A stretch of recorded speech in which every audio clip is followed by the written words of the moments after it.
Good morning, sophomores. Although by the time you watch this, it may not be morning. Hopefully it's not 2 a.m. in the morning. But we are back.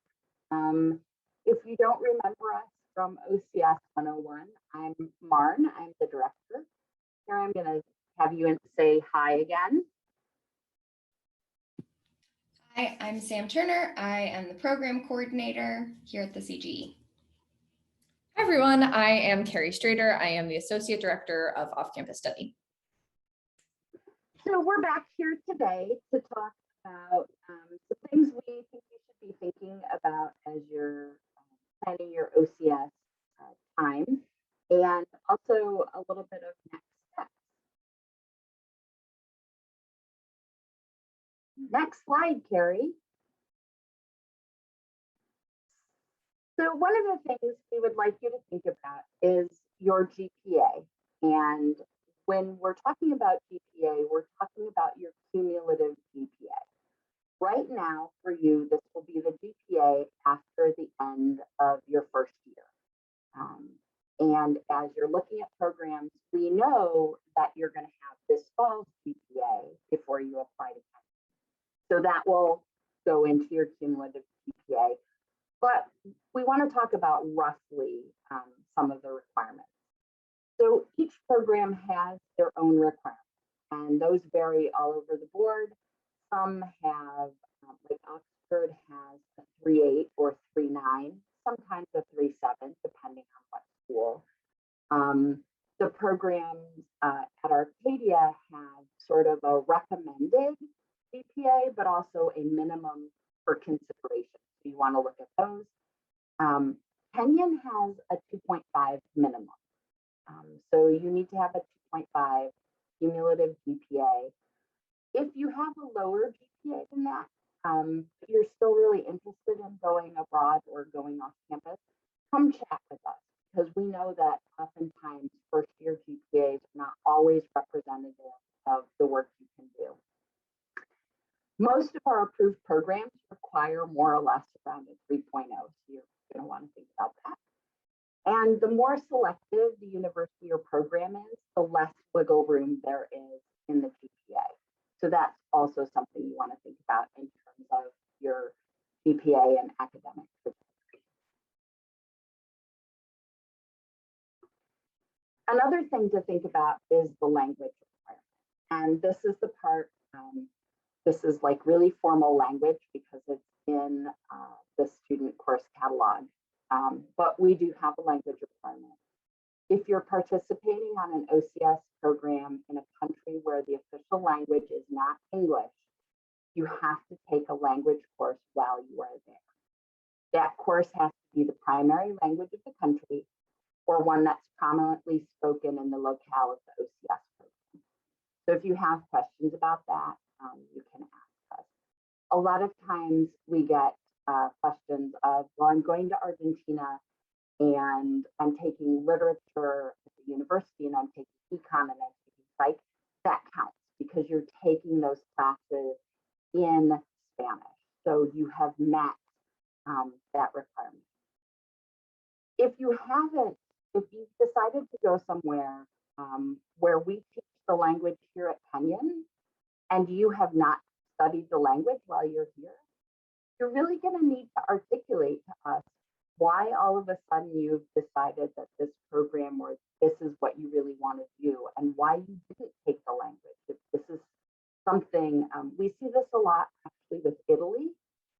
Students say, I've always wanted to study in Italy. That's great. But if you didn't take Italian while you were here, we wonder about your commitment, right? So we really want you to think about that. The other thing that I will let you know is I am personally a language pusher. And my guess is, since Carrie was a language major as well, that she's also a language pusher. What do I mean by that? I mean that I'm going to challenge you. If you have taken language, I'm going to challenge you to take more language and to study abroad in a country where you can use that language. Even if you've only had the 100 level, I'd rather have you in a country where you can go up to the 200 level than studying somewhere English, right? And I know it's hard and students are always like, but I can't. And I'm here to tell you that I would never ask you to do something that I didn't think you could do. But I've been doing this for a long time. And students are always, they always come back and say, I wish I had taken more language. It's never, I wish I hadn't, right?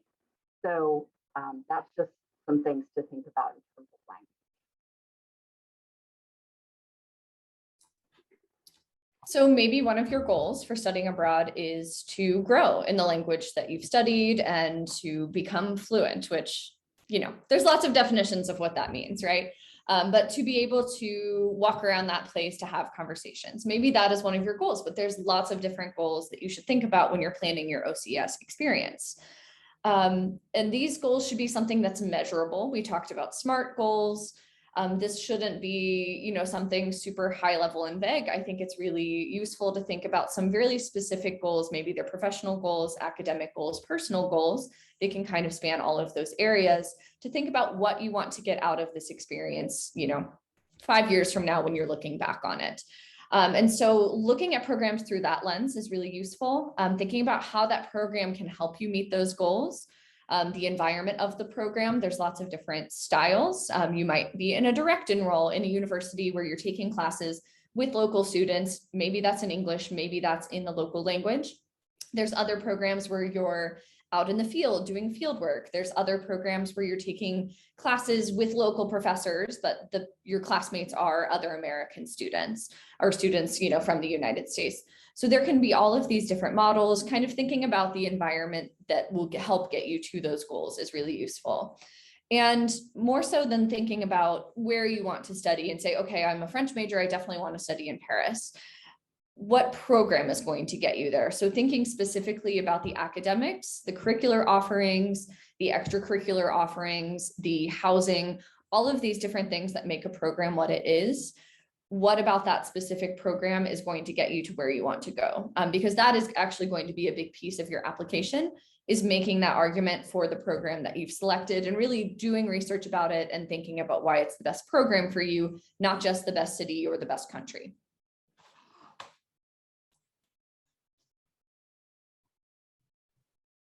So we spoke about this a little bit in the last video, but we're going to bring it up again. And that is sort of the, should I go in fall or should I go in spring? So from the college's perspective, we need to have somewhat even numbers each semester. So in our perfect world, if 50 students went off in the fall, then we'd want 50 students to go in the spring. It is not a perfect world, so I can tell you that that never happens. But we want to keep the number, we want to keep it kind of even. Typically, more people want to go in the spring, and we're seeing the numbers of people who want to go in the spring increase more and more. And so that, what we call the differential, the difference between fall and spring, that is growing. And that is not necessarily a good thing. So we have some ways to sort of make that work for us. And what we've done in the past is we've had to put some people on a wait list for spring.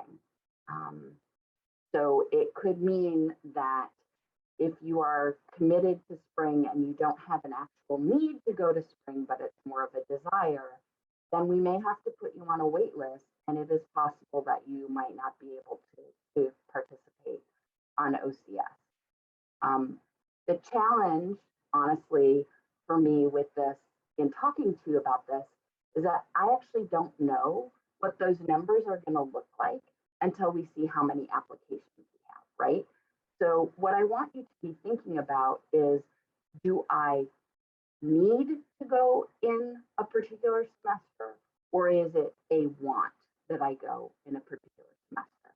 And some of the things that we look for are, is there a course that you need for your major in order to graduate that is only offered in the fall? And actually, frankly, only offered in the fall of your junior year.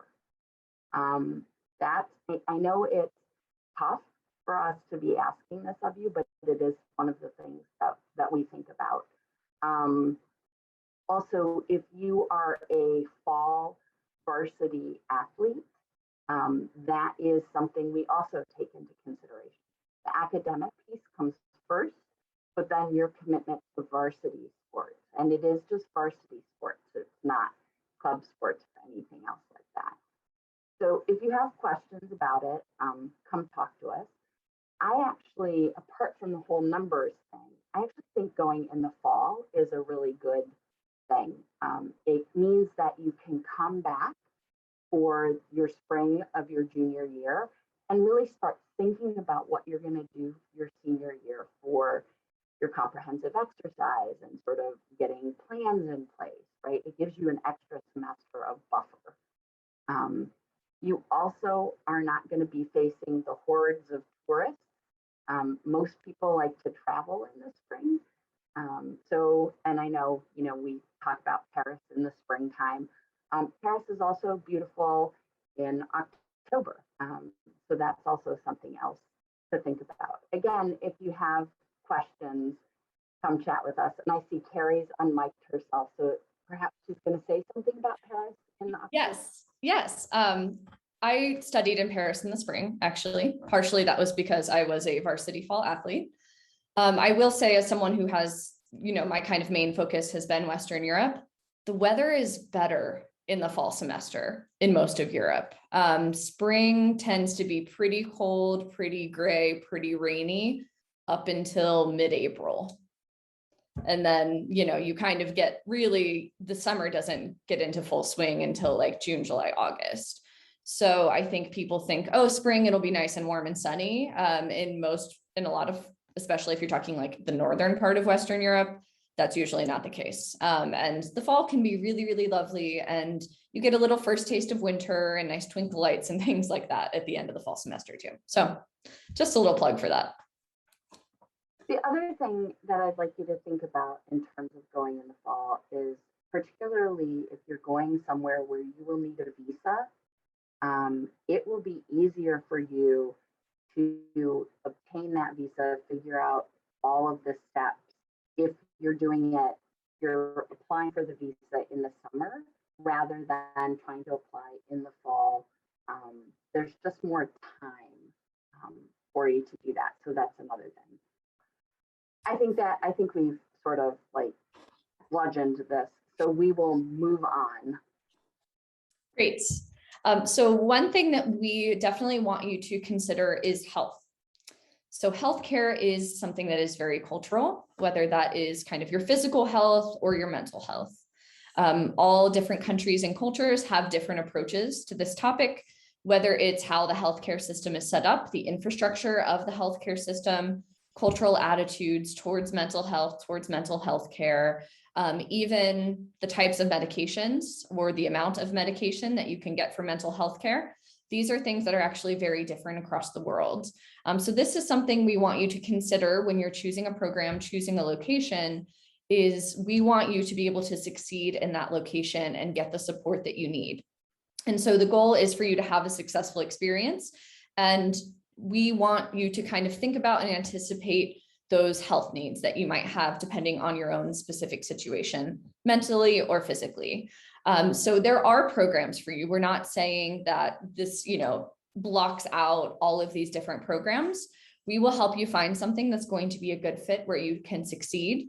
And, we don't expect you to necessarily be an expert in the healthcare system of the country that you want to go to, but we do encourage you to open up a conversation with us and to come in and say, these are my concerns. These are the experiences I've had. Study abroad, study away is a big transition. And so thinking about other transition periods that you've had in your life, because we've all gone through them, maybe it was, coming to Kenyan, and thinking about those transition periods and, thinking about the stress and the changes and the experiences that you might have in those transitions, that is something that you might experience when you're going, off campus. And so thinking about those experiences, the coping mechanisms, and how you've handled those challenges in your life before, and thinking about the tools that you can use to get through that. So a lot of that is, kind of just important to be upfront with us, and we're here to support you and help you and find something that's going to be a good fit.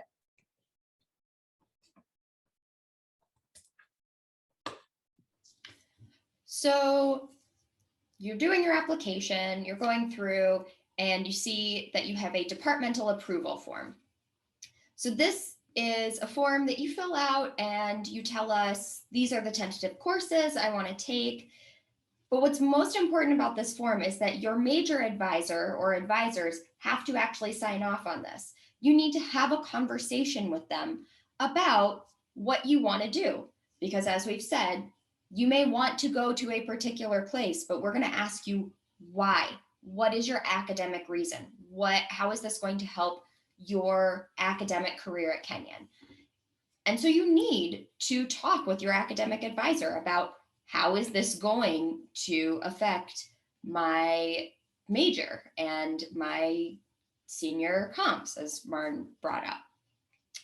This form is actually on eTrieve, which I hope by now you are very used to, since I know we use it for a lot of things. The important part about this form is that it's actually not available to fill out until you have declared your major, and that is in Banner. So you'll see on this slide, it says the registrar's office takes about 3 to 4 days to process your major form.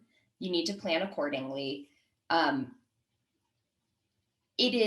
If you know what you want to major in, I'll tell you, when I came to Kenyon, the summer before I came to Kenyon, I sat down on the floor of my kitchen and went through the whole course catalog.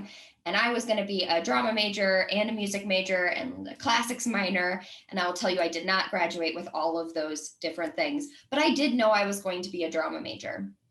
I quickly dropped my music major down to a minor, and that's what I finished off with. But I knew that, and so there was no reason for me to wait around to declare my drama major. I knew that's what I was going to do. My best friend was less sure of what she was going to do, and it took her longer to make her decision about what she was going to officially major in. If you know now what you are going to major in and you have no questions, go find an advisor, fill out that form, get your major done. I think we still give like stickers that you declared your major today. Everyone loves a sticker. If you're not sure, but you think I might be a major in this department or I might major in this, go talk to the professors you've had in those departments. Discuss with them what the options are. But please be aware that we can't, in February, when you have turned in your application, we won't be able to approve it until we have this form filled out by you, signed off by your advisors, after you have declared your major.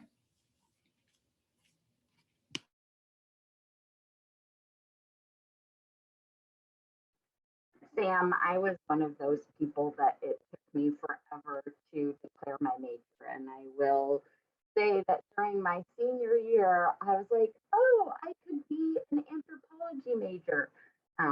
But I focused and got it done. Our point is, yes, if you know what you want to do, fill it out, get it done.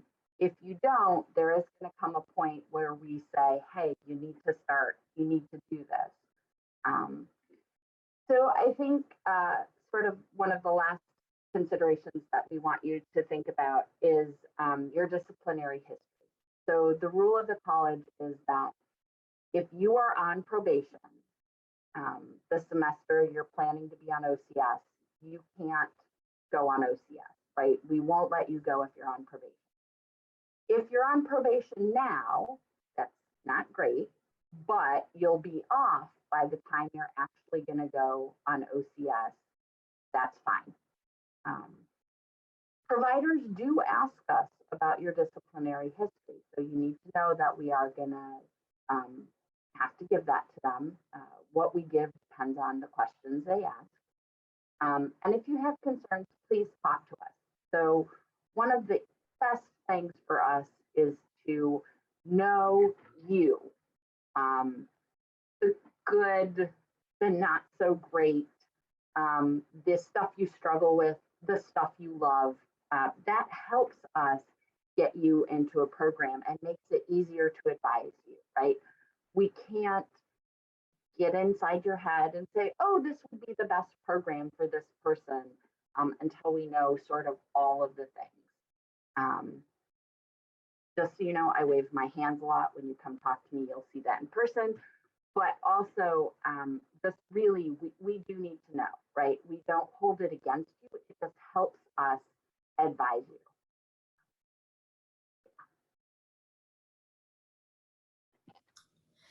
So it doesn't matter what program you go on, every student who does off-campus study pays a regular semester at Kenyon. It's Kenyon's tuition, room, and board. It does not include things like the health and counseling fee or the student activities fee. It's tuition, room, and board.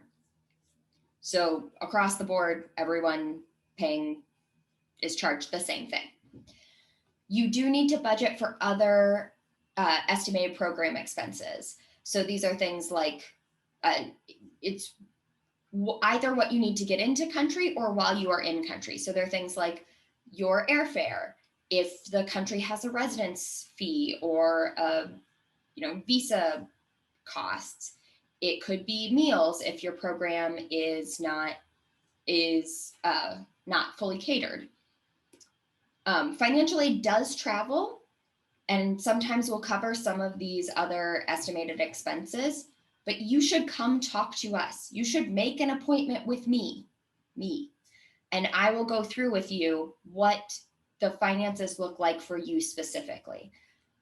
One of the benefits of this homeschool billing policy that we have is that every person is their own person. So we don't do just a blanket, we did this for everybody. I will go through and I will make a budget for you specifically based on your aid and your program's costs. So do come and talk to us if you have questions. Also, please note that GLCA and Kenyon tuition remission does not follow. So if you have those things, don't wait until the last minute to come talk. Set up an appointment with me early so that we can start talking now about what are the potentials and what this might look like based on the program you want to go to. So Terry, before we get to this, Sam, I'm just going to tack on that it's my experience with a number of students. I think I'm closing in on like probably 2,500 students that I've advised over my time. And what we found is that if finances are a concern for you, if you come talk to us, we can show you how it's going to work. If you don't come talk to us, it still would have worked, but you just don't know that it would have worked. So please, please, please, please come talk to us. Okay, so hopefully you have watched these videos. You're getting excited. You're ready to go. What do you do? So for these first steps, you are going to go into Studio Abroad, which is our online application system, and you're going to create your profile and open an advising application. What is an advising application? It is not your actual application for OCS. You don't need to be nervous about it. It is really just kind of a short survey that you fill out about your interests, what you want to get out of OCS. And that is something that you want to complete before you come in for advising with us. So that helps us see what you're thinking, helps us maybe do a little research on our end to pull up some programs that might be a good fit. Also helps you to start to think about your goals and the process and really get that reflection piece going. So you can do that anytime. You can do it, whenever you have some free time to kind of start exploring those programs in Studio Abroad, starting the advising application. So I recommend doing those. Then you're going to come in for advising. That is where we come in. We have advising appointments with the sophomore class starting on October 1st. I know there have been some early birds that have already booked up some of those slots, so don't panic if there's nothing open on October 1st specifically. That's really just when that window begins. And then we have, many slots over the course of the week with multiple different staff members that you can come in and chat with. I know I'll do virtual as well as in-person appointments. So please do let us know like what you prefer. And those are going to go really through December. So that's something, just put that on your checklist for the rest of the semester, make sure that you come in or do a virtual appointment with us. This is where we can talk a little bit more one-on-one about what you're interested in, what programs you're looking at, what you want to study, and where you might want to go. So that's where we can really break it down, answer some of your questions. And then once you have identified your 2 programs, so that's going to be your number 1 program and then your backup program. We don't want you, I know it can be really overwhelming to get in that program search and you find, 50 programs that are all, studying film. Maybe you're a film major and that's what you find, just 50 different programs. How do I choose? So that's what the advising is for. We recommend that you end up narrowing it down, really start to look at 3 or 4 in depth and maybe pick 2. And we can help you with that process, of course, narrowing it down. So you're going to have your number 1, and then you're going to do a proposal as well for your backup program because things change, particularly in the COVID era. We want you to have something that's going to be a good backup in case your number 1 doesn't work out for whatever reason. So at that point, you're ready to do an OCS interview. So that is something that we will do in November, starting in November, and that will go through January. So these are kind of the next 2 big pieces of your process is, doing the advising application, doing an advising appointment, and then the interview. So again, don't feel like you need to schedule your interview and that you need to start booking up the November slots right now. Just kind of go down the checklist. It's a linear thing. We'll walk you through it. We'll remind you when there are deadlines coming up, but just kind of having this on your radar, I think, is a good idea right now.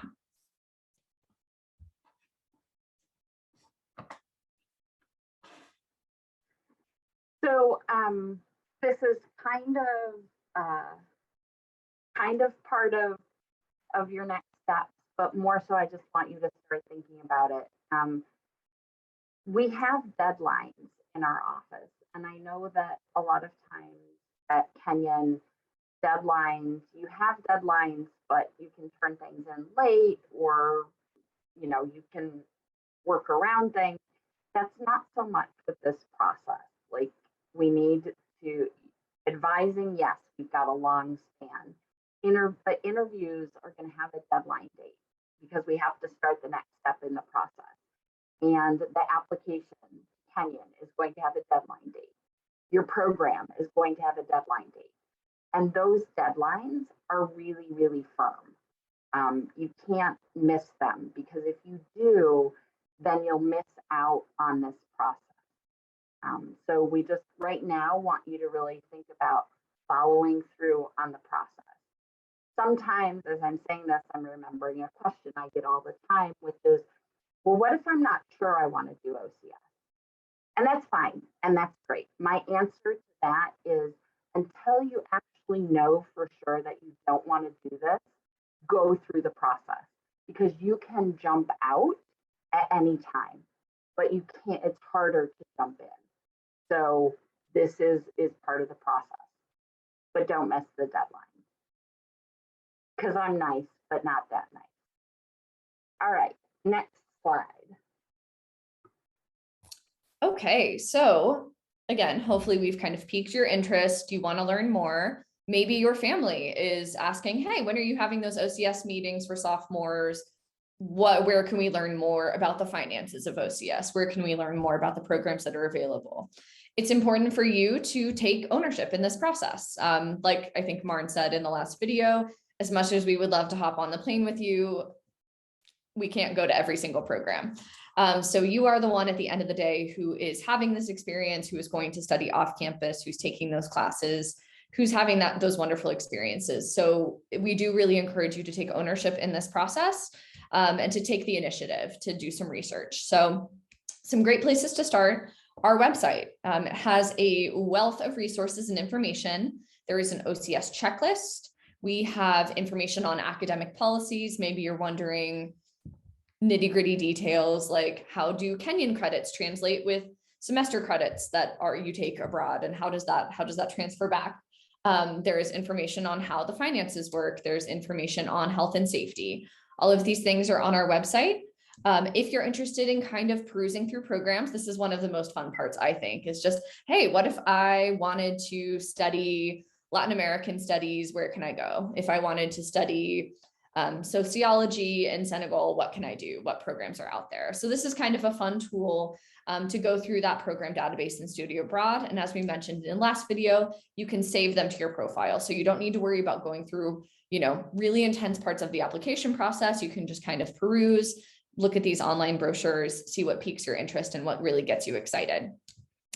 And the next step, so after you've, graduated from 101 and 201 here, is we will have a open Zoom meeting. So this is kind of a Q&A. We are going to do this Sunday. So Sunday, September 26th at 7 p.m. So please do come right at 7. We are going to do, as I said, an open Q&A. So if you come in a little bit late and somebody's already asking a question, of course, try to keep yourself on mute if you're not talking. But a lot of the questions that you all are going to ask are probably questions that are shared by a lot of your classmates. So paying attention to that, using us as a resource. And again, of course, this is, in addition to the advising you can set up with us one-on-one, but a lot of these questions will be things that you all share. So I think it'll be a really useful time to chat and get those questions answered. And like I mentioned too, if your families are interested in learning more about OCS, please do feel free to share these resources with them. All of these things are things that they can access as well to learn more.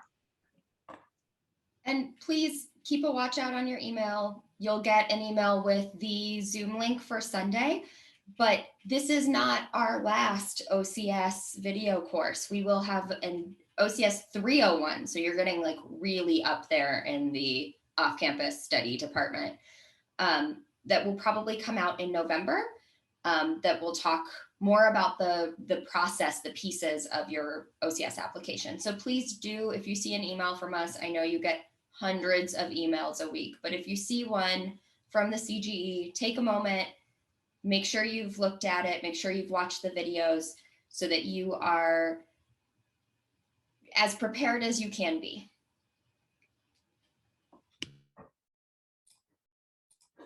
Okay, that's actually the end of our presentation here. Let us know if you have any questions and take care.